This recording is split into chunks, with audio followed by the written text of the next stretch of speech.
welcome. My name is Alexander, and you're listening to Another Realization. Cultural doctrines have carried around the notion that the state of anarchy is a society that is devoid of rules, organization, and order. But a closer look at the definition and the actual philosophy will falsify that claim and give credence to the exact opposite. Just to start, and this has been stated many times already, anarchy does not mean chaos and mayhem, every man for himself, and no rules. In fact, it has nothing to do with that, as we'll see later. Anarchy is simply a name that is used to refer to a world without rulership and oppression, and without people claiming the right to forcibly dominate you and your choices. Hence the etymology, how the word is created, from the Greek prefix an, meaning without, and the Greek noun archon, which means ruler or master.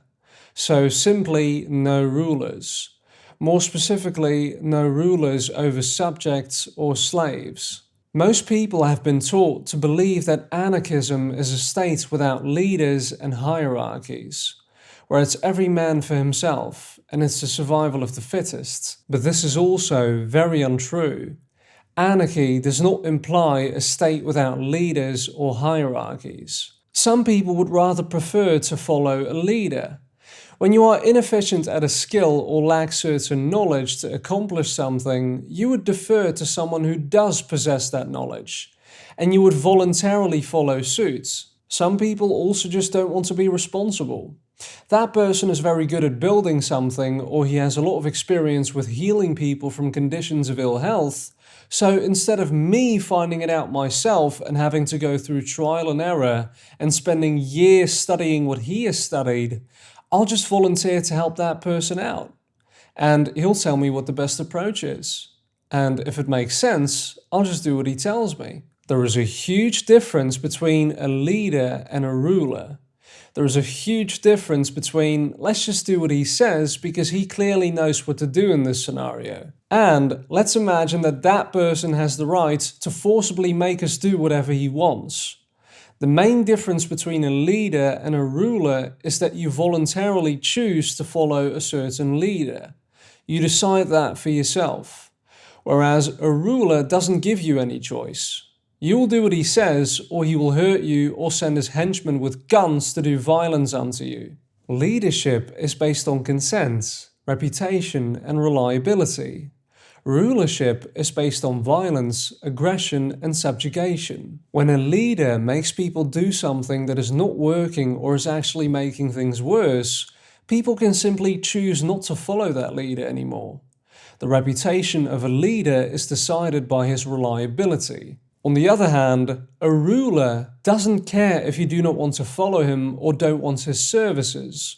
He will force you to do as he says by threatening you with violence, kidnapping, theft, and locking you away. A ruler doesn't allow any scrutiny. He will simply censor anybody that is critical of him and wants to force people to think highly of him without having to actually be reliable or knowledgeable at all. With true leadership, reputation is what decides how many people follow him or her. With rulership, obedience and the strength of its control is what decides how many people are subjugated to them. When many people say that most people naturally follow leaders, it seems clear to me that they are referring to actual leadership and not rulership. Nobody naturally feels obligated to subjugate themselves to the will of some other person who claims the right to make decisions over your life under the threat of violence. Nobody naturally thinks that they have to do what some other person says because they will hurt you if you don't, even if they wrote it down on a piece of paper that says they can. In fact, most people would naturally identify that with coercion and assault, and would view such a person as a coercive thug instead of a leader. And they're right. However, in today's day and age, people have been trained to view a bunch of violent aggressors as leaders when they have no reputation and no reliability. They were merely selected as a candidate from which you can choose which one may rule over you, but you were never given the choice to decide whether you even want this system or their puppets. The only choice they gave you is which insane, incompetent half-wit do you want ruling over you and decide how you should live your life. And if the majority were to choose any of them, then you were simply forced to do what that person says, under the threat of violence. And this has nothing to do with true leadership. This is subjugation and duress. The very things that constitute the very definition of slavery. You are being told, you are going to do as we say. You are going to fund what we want to fund. You are going to live how we want you to live. And we will grant you the privilege to choose which person will make those decisions over your life. But those decisions are going to be made over your life, whether you like it or not. You are not allowed to make your own. So once again, leadership and rulership are drastically different. A leader is chosen and followed voluntarily, based on his reputation and his reliability. A ruler is not chosen voluntarily. It is oppression and subjugation, under the threat of violence. A ruler is mostly followed out of fear for repercussions. And the same goes for hierarchies. There are voluntary hierarchies and involuntary hierarchies. A voluntary hierarchy, like a business with a CEO and various ranks of responsibility, doesn't force you to be a part of it. You can voluntarily choose to apply to be a part of it, and you can also voluntarily choose to resign. Anarchy does not at all exclude the existence of voluntary hierarchies, because they are quite necessary if you want a business to perform swiftly and consistently. However, anarchism doesn't subsume involuntary hierarchies, like rulership, where you are forced to take part in a hierarchical system that doesn't allow you to leave. Any attempt to leave is met with extreme violent aggression, and the dominators of the hierarchy endeavour to make your life extremely difficult if you do. You can choose to leave the country, but then you would simply be forced to take part in another hierarchical system. When the rulers over the involuntary hierarchy force people to fund some war or want to give bailouts to large corporate businesses, you cannot object to it, because they will hurt you if you decide not to pay what they force you to pay for. And if you object verbally, they will often do the same thing, by censoring you or by kidnapping you and putting you in a cage for a great many years. The reason why anarchy opposes rulership is because of the principle of voluntarism. The principle of voluntarism implies the understanding that you own yourself, and therefore own your own choices, and that nobody can force you to make a choice you don't want to make. Hence the term voluntary, as in no one forces you to make a decision you do not want to make. It is understood that you spend your own time, energy and attention to acquire the resources you have, like money, and therefore it is entirely your own property, to do or trade with as you please. Your sovereignty is recognized, not by a state, but by other people, whose sovereignty you also recognize, and therefore you don't try to decide what other people's choices should be, because they own themselves and their own choices as well. So everybody is truly equal. The etymological root of the word sovereign also speaks for itself, from the Latin adverb super, which means above, usually above something else, and the Latin noun regnum, which means rulership. As a sovereign, you stand above the rulership of another person, regardless of what they claim to be, and you are sovereign by default. You don't need anybody's permission to be what you already are. In the presence of a ruling class, on the other hand, people are not equal. Everybody knows that it's wrong to assault, coerce, trespass, murder, steal from and threaten other people. Yet there is an exemption for a tiny group of people who call themselves governments. They can use threats to force you to do things you might not want to do. They can assault you if you disobey their commands, which they call laws. They can steal from you in the form of taxation. They can trespass into your own personal living space and take you away from your family for doing something they did not like, and they can even murder you if you resist their supposed authority. Notice that you could never do such things as a normal individual, because you would be an aggressor, and rightfully so. But people who believe in the legitimacy of rulership and government authority somehow imagine that this ruling class does have the right to steal from, murder, trespass, assault, and coerce people. So the logic of rulership is that a wrong can be turned into a right if they change the word stealing into taxing, and the word kidnapping into arresting, and that a majority can give to someone else the right to commit aggression against other people by way of democracy. I don't know about you, but that doesn't sound logical or equal at all. The problem many people have with anarchy is that in the absence of a ruling class, with the supposed right to coerce people's behavior, you can no longer impose something you want onto the rest through the political system. There is no political game to win in order to make people live the way you want them to live, or fund the things you want them to fund. And let's go back to the example of robbing your own neighbor. If you cannot coerce your own neighbor into funding something he doesn't want to fund, even if you and hundreds of other people wanted his money, then you still cannot do so by way of having a vote, or having a representative do it for you and the others that want to use his money, even if you call it democracy or taxation. Changing words and writing scribbles on a piece of paper does not alter morality. Morality applies to everybody. The voluntarist, on the other hand, follows two very basic principles of conduct: the principle of non-aggression and the principle of self-defense. Though it may sound doctrinal, the words that I'm using are only meant to describe and break down the principles that people for the most part already coincide with. The principle of non-aggression implies that you don't do harm to another living being. More specifically, you don't initiate violence unto another living being. It's as simple as that.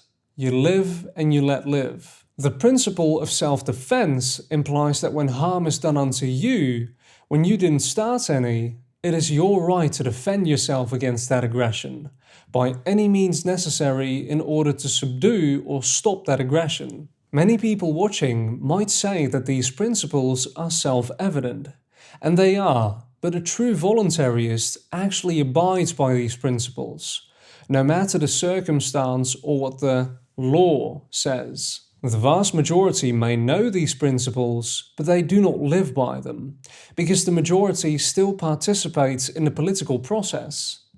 Whenever you vote, you impose your priorities, your values, and your preferences on millions of other people. You force other people to fund or do things you know they are against, and you advocate for violence to be done unto people who choose not to fund or live according to the priorities, preferences, or values that you voted for. Whether you want to accuse them of being tax evaders or lawbreakers, you still support a system that initiates violence unto people who haven't harmed anybody, which makes you an advocate of aggression and not of cooperation. Which is also quite ironic about the idea that people are too short-sighted and selfish that they cannot be trusted to voluntarily organize and fund whatever they wish to fund.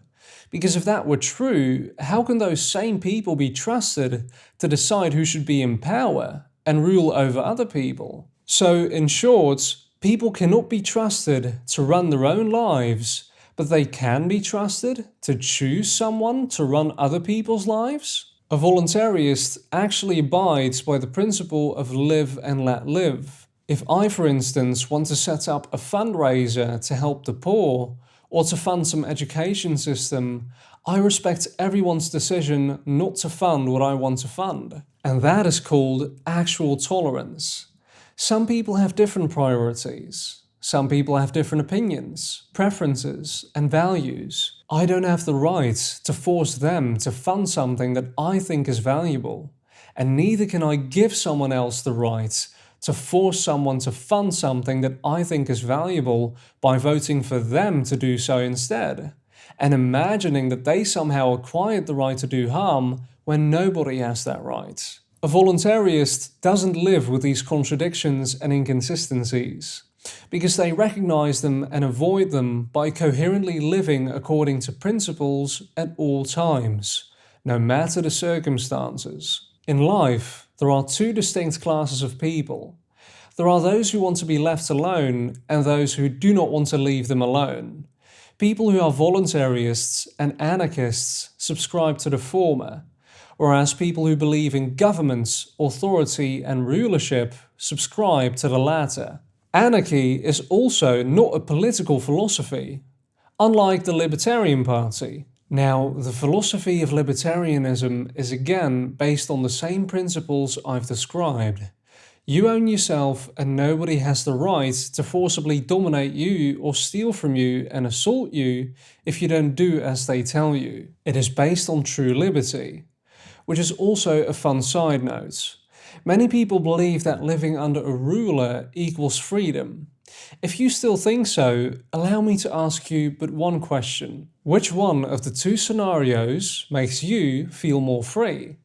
Scenario 1, where a ruling class decides how much you can keep of the results of your own labor, decides what you can or cannot produce or purchase, decides what you must or cannot take into your own body, decides what you can or cannot say, what you can or cannot see, what you can do or cannot do, and any attempt at resisting such control over your life is met with violent aggression or even death. Or scenario 2, where there is no ruling class, where you own the fruits of your own labor, without anyone claiming to have the right to forcibly take it from you, where you can trade or buy whatever you like, where you can decide what you take in or don't take into your own body, where you can speak your mind freely and do whatever you like to do, and go wherever you want to go without needing anybody's permission.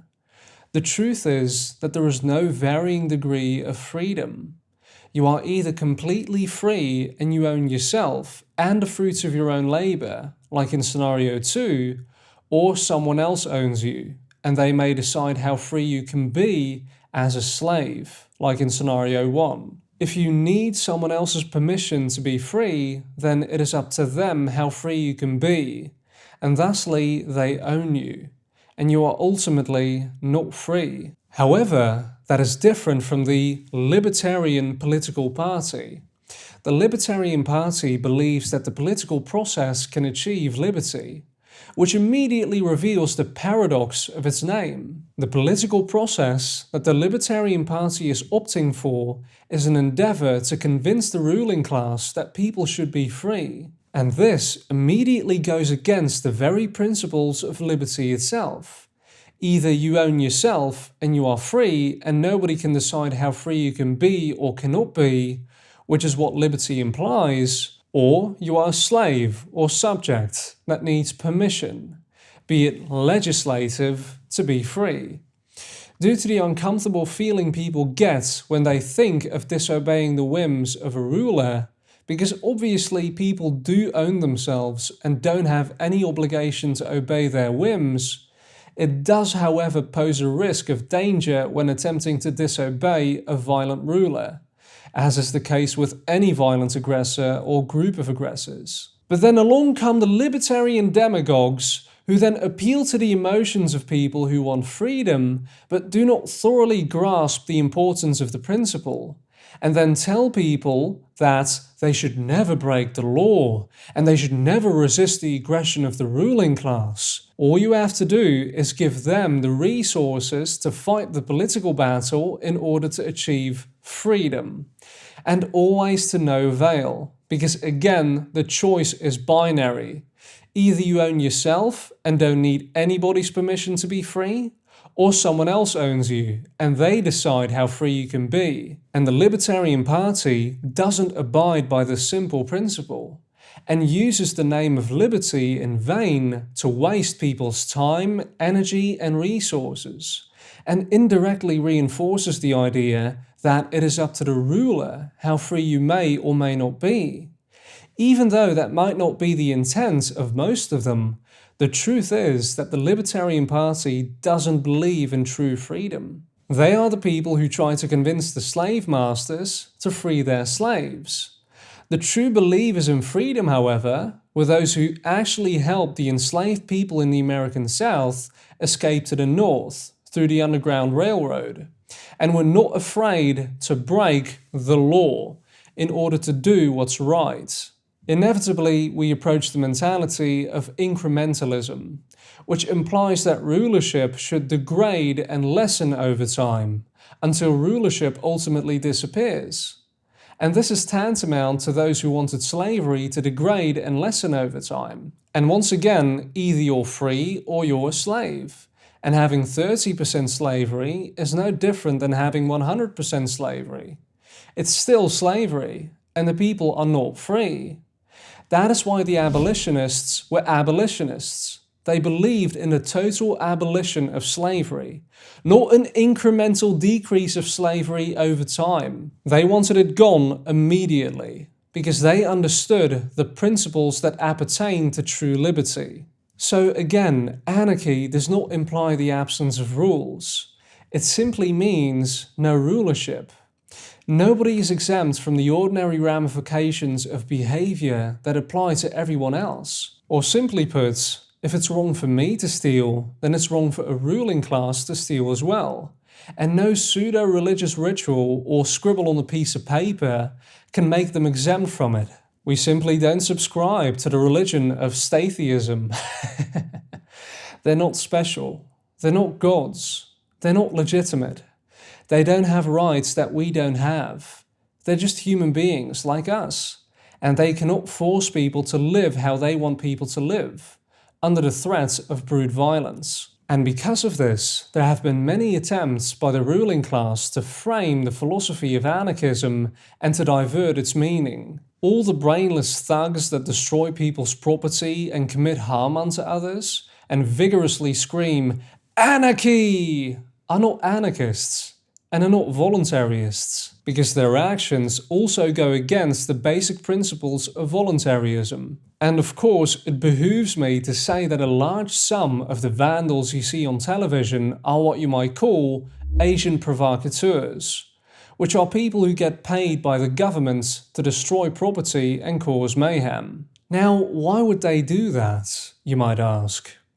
They want us to associate a lack of authoritarian domination with chaos and mayhem, which is pretty ironic given the fact that most of the violence, chaos, destruction and mayhem throughout history and up to the present day have been a direct result of rulership and governments. And the idea that human beings are devoid of any morality and would start eating each other and harming each other in the absence of a group of politicians implies that our morality and conscience as human beings come from politicians.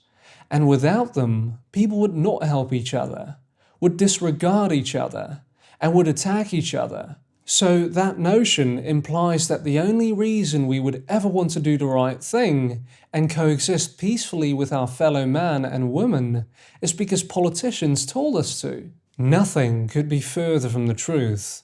The very reason people vote or engage in political activities is because they do so with good intentions and care about the greater good. Why would people vote someone into power in order to keep the peace and protect the innocent if they didn't even care about peace or other people? And yet that's the main target of political speech, because that's what people ultimately care about. That wouldn't be the case if people were violent animals that don't care about what's good. They've only been misguided by those who have said that you should give them the power to rule over you in order to care for the greater good. And any attempt at caring for the poor or justice by yourself, without regard for the politicians, is met with violence and coercion. Think of all the things people do to care for each other and help each other mutually. That excludes the ruling class. Almost every time they find a way to interfere with it or destroy it. This shows you who actually cares about the greater good. It is the people, and not the politicians who want you to give them power. They use it as a pitch to persuade the masses to support their own agenda, which is usually always a way to grab more power and control. Take Hurricane Katrina for instance, the giant flood in New Orleans. People were trying to find shelter and help each other, and were risking their own lives to rescue other people with boats and whatever was available. People wouldn't do that if they didn't care about each other or the greater good. It is only when government gets involved that things actually get violent and escalated. For instance, when people's attempts at rescuing and organizing was impeded by the agents of the state, where cops were shooting innocent and unarmed people and broke up the self-organized solidarity built by people stuck in the city. And people even had to hide from the police and sheriffs with their martial law, curfew and shoot-to-kill policies, together with the aid of the vested media, or mainstream news, which I call the megaphones of the state, because they're being paid to deceive and lie to people on their behalf. They were spitting out stories of, quote, rampant animalistic violence, of rapes, murders, looting, even of assailants shooting at rescue helicopters, with no sensible evidence to prove it, only to back up the violence that was done by the state. They don't do that because they care about the greater good. They do that to protect their own reputation after having handled the situation so poorly and not wanting people to realize that they are much better at organizing in the absence of the ruling class rather than in the presence of it, which only leads to violence and oppression. Something that is also associated with anarchy is communism, also known as anarcho-communism, which is actually a contradiction in terms because communists don't believe in voluntary interaction. In the society that the anarcho-communists advocate, there is no money, no property ownership, and no hierarchies, even voluntary hierarchies. So what happens if I want to trade with someone, or want to form organizations that involve voluntary hierarchies? Or rent a property from someone for a price that we both agree to? What do you, as a communist, want to have done to me if I do so? Usually that implies violence, even if I, the rentee, and the renter both agree with the arrangement. The communists have a problem with that, because they believe that rent and property is theft, and wages are slavery, and we need to take people's money and redistribute all the wealth, etc. And you are entitled to your own opinion, of course. But it becomes a problem when you, not being in the agreement at all, want to violently interfere with two people mutually organizing and trading, because that's called assault and coercion. When you want a centralized authority to forcibly interfere in people's actions and tell people how they should behave, that is called rulership. That is a government. And once again, anybody who wants there to be a centralized ruling class to control the behaviors of people is not an anarchist. When you want your own preferences, be it economic preferences, forced onto everyone else, you are not a voluntarist. And you are not an anarchist. And this is not the first thing communists are wrong about. When you say that we should steal from them and give it to the rest, that's not living and letting live. And since it implies the existence of a centralized ruling class that decides what is to be done with all the wealth that is stolen from people, it has nothing to do with anarchy, even if they don't call it government. You don't have to have the same opinions as I do. You don't have to have the same preferences or values as I do. You don't have to live the way I want you to live. You don't have to fund what I want you to fund. Anarchy doesn't imply a belief in any way. It implies the lack of a specific belief though. Namely, the belief that I can have the right to make you have the same opinions as I do and make you fund what I believe is necessary and make you behave in a way that I think you should behave by voting for a ruling class to impose that on you. I don't believe in that. It is those who support rulership and government who do believe in that. And I, as an anarchist, simply oppose that belief. And this goes in tandem with the principles of morality, namely the non-aggression principle and the principle of self-defense.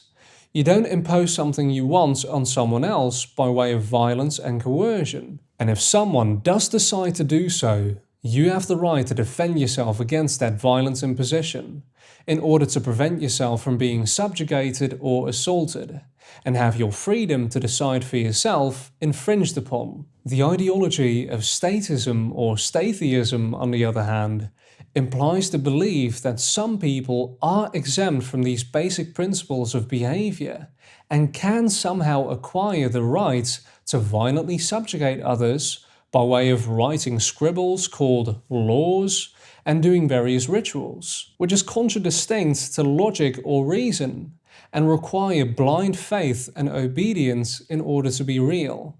I would like to end with another misconception about the philosophy of anarchism. It is the idea that everything that I've taught you here today about non-aggression and mutual cooperation and doing no harm is a utopian construct that would only work if everyone were perfect and compassionate. And of course, people are not perfect and are not compassionate and generous all the time.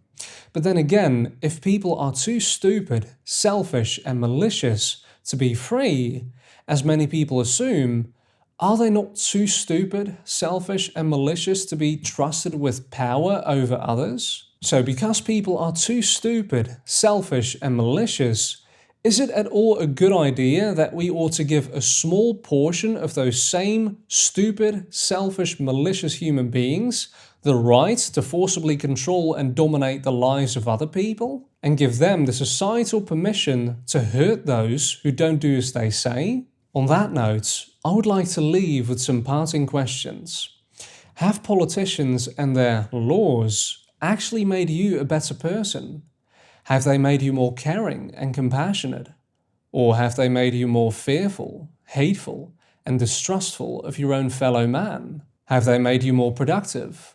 Or have they constantly interfered with anything you produced? Is society really better served by a group of politicians forcibly taking your money and telling you how to live your life? Or would you be better served if you could spend your own money and make your own decisions? So, in summary, anarchy does not mean chaos and mayhem. It does not mean no cooperation and hierarchies. It does not mean no leadership and organization. It doesn't mean no property. It simply means you own yourself and no one is your master and no one is your slave.